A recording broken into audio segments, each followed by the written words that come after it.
Désolé, on a été interrompu. Je n'ai pas eu le temps d'enregistrer la vidéo précédente. Je ne sais pas ce qui s'est passé. Le réseau sûrement. J'en sais rien.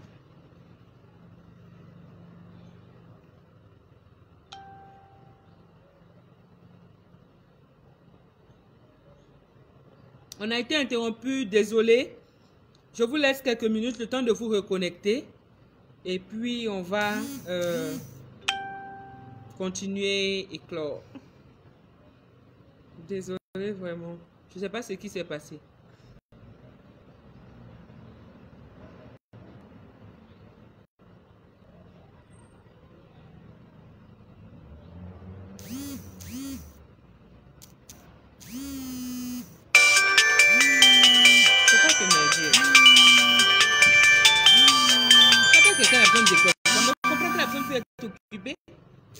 Ou bien.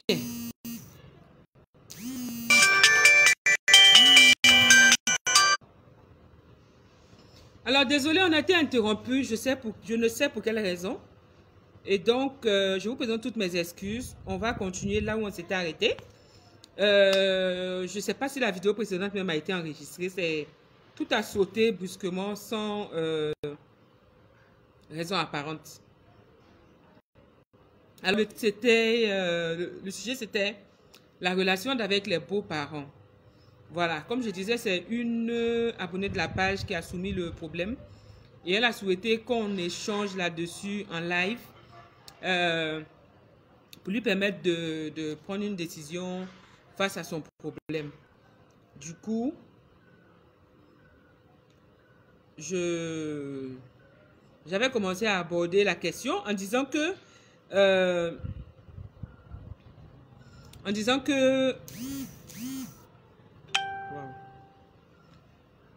mais je considère mes beaux-parents comme mes propres parents.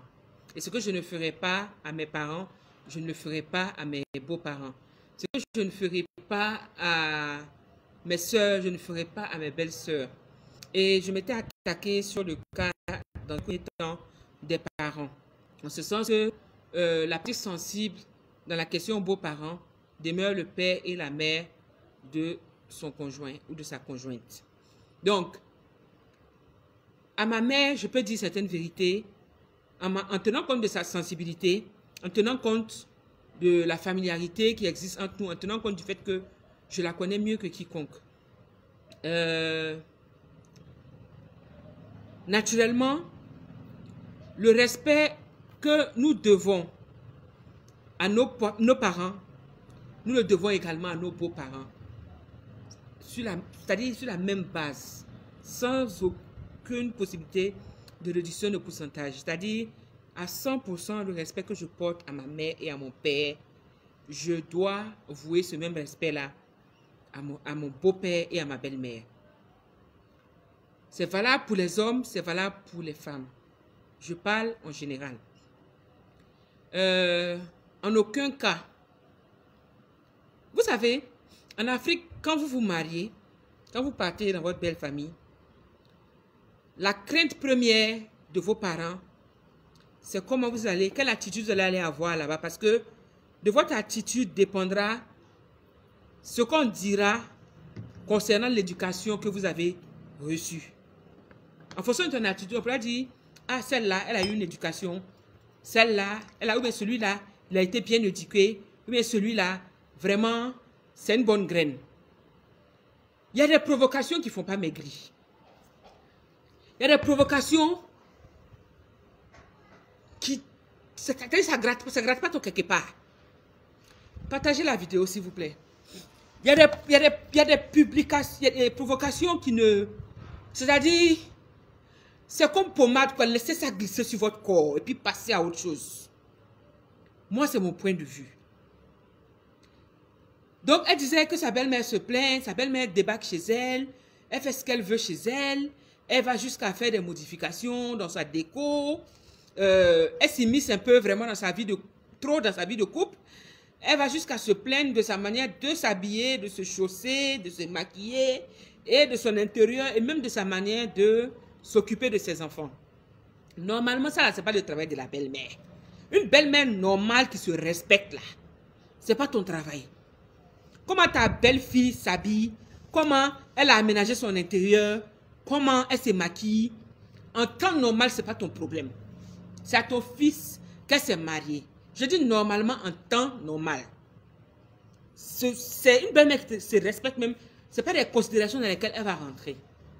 Mais considérons que elle rentre dans ce genre de considération-là.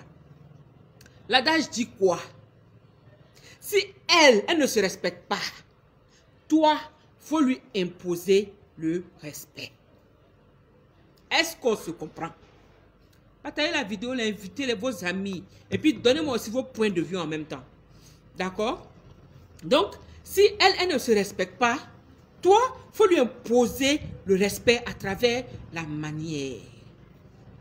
Ce n'est pas dans tout on insulte, ce n'est pas dans tout on parle mal, ce n'est pas dans tout on élève le ton. Je disais tout à l'heure, avant que la vidéo ne soit interrompue, quand quelqu'un connaît ton fort intérieur, quelqu'un connaît ta sensibilité, quelqu'un connaît ton caractère et ta façon d'être, c'est plus facile pour lui de t'atteindre.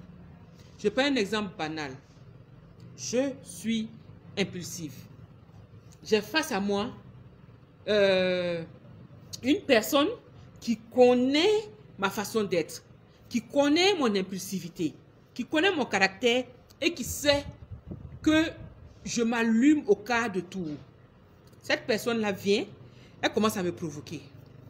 Elle se dit tout de suite, elle va sauter. Attendez, vous allez voir, ça ne va même pas durer même. Tout de suite, elle va sauter, pas, et puis elle va monter sur ses gongs, et puis ça va devenir le feu. Je vais la voir. En général, quand tu es face à une situation de ce genre, il faut regarder. C'est-à-dire ton attitude normale, en temps normal, voilà comment j'allais réagir. Coucou ma grande Alette Bongué, comment vas-tu? Contente de te voir. En général, quand tu es face à une situation de ce genre-là, c'est-à-dire, en temps normal, comment tu allais réagir là? C'est l'opposé de ça que tu dois faire. Moi, cette technique-là, je l'applique et ça prend, ça donne, c'est-à-dire, ça ne ment pas, il n'y a pas l'homme. Je prends un exemple banal pour parler de cette technique. Quand je suis face à une difficulté, quand je suis face à un problème, c'est une parenthèse, hein. Quand je suis face à un blocage ou à une... En tout cas, genre, je suis calé et puis il dit, ah, il y a grâce, c'est chaud sur moi là. Il y a des solutions qui se positionnent devant toi. En fait, tu as plusieurs solutions qui se présentent à toi. Parmi ces solutions-là, moi j'ai tendance à opter pour celle qui me semble le plus difficile, voire impossible. Et généralement, quand j'opte pour ce qui semble difficile là, c'était ça la solution. Analysez, regardez un peu habituellement autour de vous, dans vos vies, les situations qui s'offrent à vous, les problèmes auxquels vous faites face. Vous pouvez demander même des avis de personnes. Ah, j'ai un souci, vraiment, donne-moi ton avis, aide-moi, aide ton conseil. Ils vont vous donner plusieurs conseils. Vous allez avoir une dizaine de conseils, pour ne pas dire une multitude de conseils, que vous avez face à vous. Prenez les conseils là, répertoriez-les, et puis regardez. Lui là, il m'a dit de faire ça. Lui là, il m'a dit de faire ça. Lui là, il m'a dit de faire ça. Je prends l'exemple banal. Hein. Genre, il y a un nyara dans ton couple, ou bien genre, tu as ton gars dans une situation, genre, tu ne peux pas pardonner. Ou bien genre, j'ai un dernier degré de colère même, genre, où tu ne peux même pas. C'est-à-dire, en fait, un truc même de couple, même genre, où ton mari a zaillé, même ta femme a zaillé, et puis, genre, tu n'en veux plus et tout. Et puis, tu demandes conseil à des gens. Et puis, il y a un qui te dit, non, il faut damer sur elle, il faut la quitter. Il y a un autre qui va te dire, non, c'est quoi, ça y est, bon, ça arrive, bon, il faut lui pardonner. Si tu lui pardonnes, là, tu vas voir, et les choses vont changer. Il y a une personne qui va te dire, bon, toi-même, il faut voir ce qui t'arrange. Si tu penses que tu peux pardonner, tu pardonnes. Si tu penses que tu ne peux pas pardonner, tu ne pardonnes pas. Tu vois, non? La liste des conseils qu'on t'a donné là, tu choisis dedans. Merci, ma grande. Tu choisis là-dedans celui qui semble le plus difficile. Par rapport à, genre, tu as déjà ton gars dans une situation compliquée, ou bien ton gars t'a déjà dans une situation compliquée là. Si tu dois prendre une décision là, c'est te quitter qui est facile. Ça te dit merde au revoir qui est facile. Mais parmi les conseils, on lui a dit, ah, faut voir, c'est une erreur qu'elle a commise qui peut arriver à tout le monde. Faut pardonner. Faut pardonner. Ah, non, moi, femme me trompe pas, hein, femme me trompe pas, il ne peut pas supporter ça. Elle a bafoué ma dignité. Ça ne serait pas pardonné. Il y a qui va te dire, oh, faut damer monsieur, zap là. Zap là, c'est facile à faire. Genre, tu es en boule, tu es en colère contre elle, elle te dégoûte un coup et puis elle te dit zap là. Là, c'est facile à faire. Mais lui qui te dit, faut laisser à Dieu, faut pardonner. Même Dieu pardonne là. Pourquoi nous, êtres humains, on ne va pas pardonner là? Lui qui te dit ça là, tu le regardes quand tu le vois, t'es mauvais œil, mais t'es miche. Genre, moi, elle m'a fait un sale coup, toi tu me dis moi de pardonner, c'est facile à pardonner. Une femme infidèle, les trucs comme ça, tu vois un peu les gens, non? Pourtant, c'est cette option là qui était la meilleure.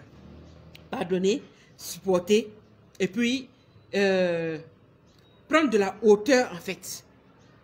C'est la plus difficile des options, mais c'est la plus salutaire. C'est dans la même logique d'ordre que je vais sur cette affaire de belle-mère, beau-père. Et après, je vais revenir quelques minutes sur les belles-sœurs, parce que leur cas, c'est à part. Moi, je traite le problème des belles-sœurs à part. C'est le problème de beau-père, belle-mère. C'est ça qui est sensible à mes yeux. Alia Kali depuis les États-Unis. Coucou, merci, c'est gentil. Donc, c'est ce volet-là qui est sensible à mes yeux. C'est eux que tu dois prendre comme œufs, de la même manière que tu prends tes parents. Moi, j'ai un problème avec ma famille, ma mère, qui a fait un truc qui ne me plaît pas, ou bien une situation compliquée avec ma mère ou mon père. Moi, personnellement, je peux... Ah, papa, ça là, ça s'est passé. Bon, sur le champ, je n'ai pas voulu réagir. Mais voici ce qui m'a gêné dedans. S'il te plaît, vraiment, prochainement, il faut faire comme ça, il faut faire comme ça. Ou bien, ma mère a zaïe vis-à-vis de mon père. Et puis... Ou bien mon père a zaïe vis-à-vis de ma mère. Ils ont remonté les bretelles. Je connais leur sensibilité parce que ce sont mes géniteurs. Parce que j'ai vécu, c'est eux qui m'ont mis au monde, j'ai vécu avec eux. Je connais leur sensibilité. Je suis mieux placé pour les connaître, pour savoir comment m'adresser à eux. Ce qui n'est pas forcément le cas pour, par exemple, mon mari et sa famille. Parce que c'est des personnes que j'ai croisées en chemin. Que la vie m'a donné l'opportunité d'avoir comme parent. Donc, je ne peux pas, dans ce contexte-là, vouloir aborder les choses de façon que je le faisais avec mes propres parents. Si le problème est simple, je veux dire, et les personnes sont ouvertes, à la limite, c'est d'aller t'asseoir, toujours dans le respect et dans l'art et la manière.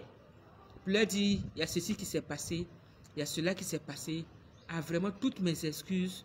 Désolé de devoir vous en parler, mais sincèrement, voici. Parlez respectueusement, posément, de sorte à pouvoir trouver une solution. Merci Marcel Kelly, c'est gentil. C'est Mars Kelly, c'est gentil vraiment. Donc, de sorte à pouvoir trouver une solution. Mais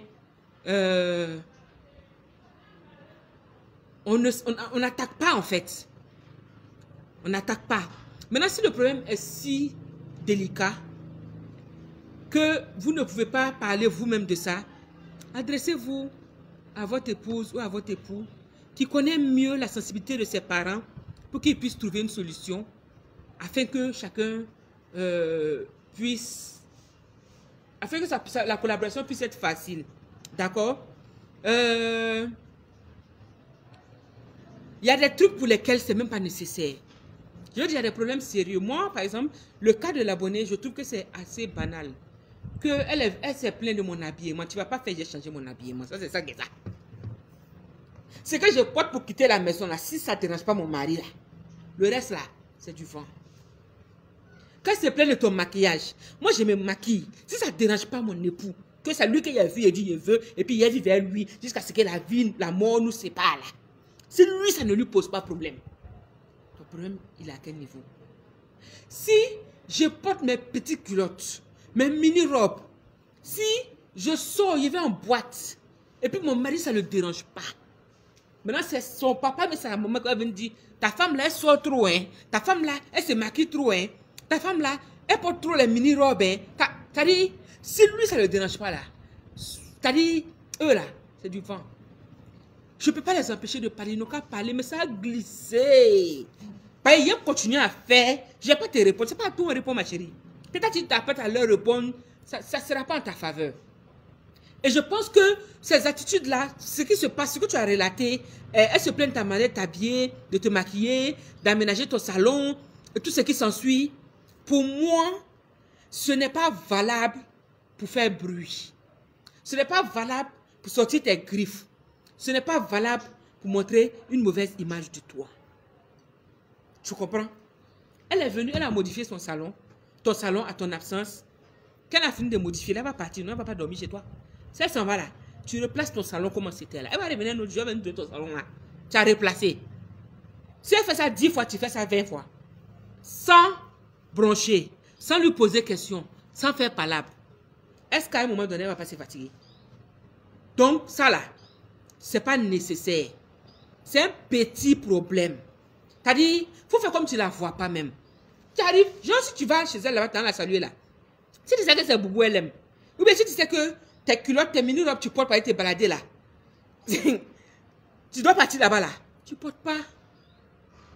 Maintenant, si tu as un programme qui t'impose à te saper, comment tu as envie de te saper, et puis eux, ça n'a pas les plaies là. Tu prends ton, comment on appelle, boubou, ton, comment on appelle ça, mais les boubous, choses là, tu mets sur ta petite robe. Si tu dois forcément passer par chez eux, tu mets sur ta petite robe, tu t'en vas, tu les salues. Si tu as fini de les saluer là-haut, tu sors de la maison là, tu portais ta mini-robe pour continuer où tu partais. Mais pourquoi vouloir tirailler avec des gens qui sont directement reliés à ton époux? Ils sont directement reliés à ton époux, tu ne peux pas les dissocier. Quand tu es venu trouver l'homme, il a quelqu'un qui a mis sa femme et son enfant au monde, et puis c'est toi qui es venu faire, ils vont tourner le dos à leur enfant. Ce n'est pas possible en fait. Ne sois pas la source de séparation d'une personne avec ses parents. Si ton mari n'a aucun souci, comme je dis, compose avec ce que ton mari aime là. Quand tu dois sortir avec ton mari, ou bien quand tu n'es pas censé passer là-bas. Maintenant, si tu dois passer par chez eux, genre, chaque week-end, tu dois passer là-bas pour leur faire un coucou, pour leur faire un truc. En partant là-bas, tu sais qu'elle n'aime pas tes mini-robes. Elle se plaint de tes mini-robes, non. Il faut attacher pagne. Ça ne va pas te tuer. Tu attaches pagne là, et puis tu vas les saluer. Quand tu as fini de les saluer, tu as quitté là-bas là. Maintenant là, si tu veux porter maillot de bain, il faut sortir. Parce que quand tu t'apprêtes à prendre des mesures, je me dis que ces mesures ne vont pas forcément t'arranger. Je ne sais pas à quel point tu tiens à ton foyer, mais en toute chose, il y a un minimum de limites. Il faut savoir te comporter. Tu as dit ça là, ce que tu expliques à ces banalités. Maintenant, pour aborder la question, les beaux-frères, les belles-sœurs rapidement, avant de clore. Moi, si les beaux-frères et belles-sœurs sont les aînés de mon mari, si j'ai un problème avec eux, je vais m'adresser à mon mari va régler ça avec eux. Si ce sont ces petits frères-là, en fait, de la même manière ils traitent mes petits frères-là, c'est de la même manière. Le droit d'aînesse compte. Les bêtises du genre, je suis assis à la télévision, le petit frère de mon mari vient s'asseoir, il prend la télécommande là, et puis il zappe pendant qu'il s'y concentre sur la télévision. Ah bâtard, c'est pas chez moi que tu as fait ça. Si tu as trop envie de regarder la télévision et puis tu ne peux pas attendre que moi je finisse de regarder ce que tu as regardé là, va payer ta télévision et puis tu regardes. Sauf si tu n'es pas assise devant la télévision. Tu suis assise devant la télévision. Et puis genre tu viens, tu zappes en ma présence. Genre moi je suis que du vent quoi. C'est-à-dire si tu ne fais pas attention, ça va pas bien se passer. Parce que être chez soi là aussi le minimum c'est d'être à l'aise. Maintenant, si c'est un grand frère de mon mari qui fait ça, je vais dire, en toute chose, il y a les manières. Télécommande, là, mais c'est pas, tu vois, que tu vas avoir les comportements des cours communs. C'est-à-dire, quand tu viens chez quelqu'un, là, si tu as besoin de marcher sur sa tête, là, tu places ta tête et puis tu marches dessus. Il ne faut pas poser de questions. Il faut t'accommoder à leur manière de vivre. Donc, moi, ma petite soeur ou bien mon petit frère ne peut pas venir chez moi et puis venir se comporter zamblan, et puis il a laissé passer. Donc, ce n'est pas petit frère, même petite soeur de mon mari qui a venu faire son cinéma et puis il a regardé ça au nom des foyers. Non. Maintenant, quand c'est les aînés, là, la donne change. Le droit d'aînesse demeure le droit d'aînesse. Le grand frère de mon mari, c'est mon grand frère. Le petit frère de mon mari, c'est mon petit frère. Donc, si lui, en tant que petit frère, il ne me respecte pas, alors que moi, en tant que petit frère, il respecte lui, son grand frère, il y a problème. Chacun doit reconnaître sa place. Si tu te places pas où tu dois te placer, on te met à ta place. C'est de ça qu'il s'agit. Donc, je pense avoir donné mon point de vue. Hein. Maintenant, il a essayé de voir ce que vous avez dit là. Et puis, quelques commentaires. Et puis, on va clore pour ne pas faire trop long. Je ne sais pas si... Le réseau est propre de...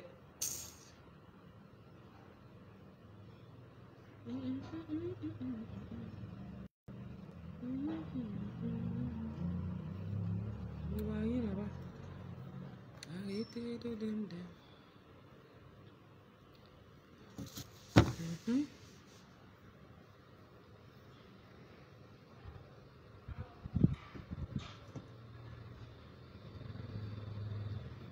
Merci Nassou, Daphné. Je vais bien. Je vais bien. Merci Sonia Mireille. Salambéré. Hakim, merci. Vous passez votre temps à faire les commentaires de tu es joli, tu es... On parle d'un sujet, on dit de votre point de vue. Vraiment, on peut faire ça. Ah, ne faites pas les choses comme ça. Alors, bon ben, je vois en toute chose, il faut le calme et la compréhension et surtout le pardon, savoir pardonner, même quand on a été frustré. Ça, c'est de Alec Bongué. Merci pour ce point de vue.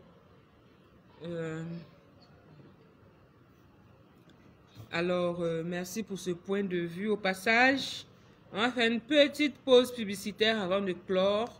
On va vous parler de la Joconde Location. C'est une structure qui fait dans la location de bâches, de chaises, de tréteaux, de chapiteaux, de couverts, de chaises et de tables pour enfants, de machines à crêpes et de machines pour barbe à papa. Et la structure se trouve du côté d'Abidjan. Donc, si vous êtes à Abidjan, c'est situé sur la route d'Abata, non loin de la Sodessi. La Joconde Location. Ils sont rapides, ils sont propres. Alors, je rappelle, ils disposent de bâches, chaises, tréteaux, chapiteaux, couverts, tables, chaises et tables pour enfants, machines à crêpes et machines pour barbe à papa. C'est la Joconde Location, située sur la route d'Abata, non loin de la Sodessi Abata. Alors, leur contact téléphonique, le 00225 87 26 10 03 ou 00225 76 85 89 10. Je répète, Joconde Location est située sur la route d'Abata, non loin de la Sodessi Abata. Et le numéro de téléphone pour les joindre si vous souhaitez louer des bâches, des chaises, des tréteaux, des chapiteaux, des couverts, des chaises et tables pour enfants, machines à crêpes et machines pour barbe à papa, c'est le 00225 87 26 10 03 et le 00225 85 89 10. Merci à tous pour votre intérêt. Merci infiniment pour votre disponibilité et je vous souhaite une excellente fin de journée, un très bon temps de carême et rendez-vous la semaine prochaine pour d'autres vidéos. À bientôt, bisous bisous.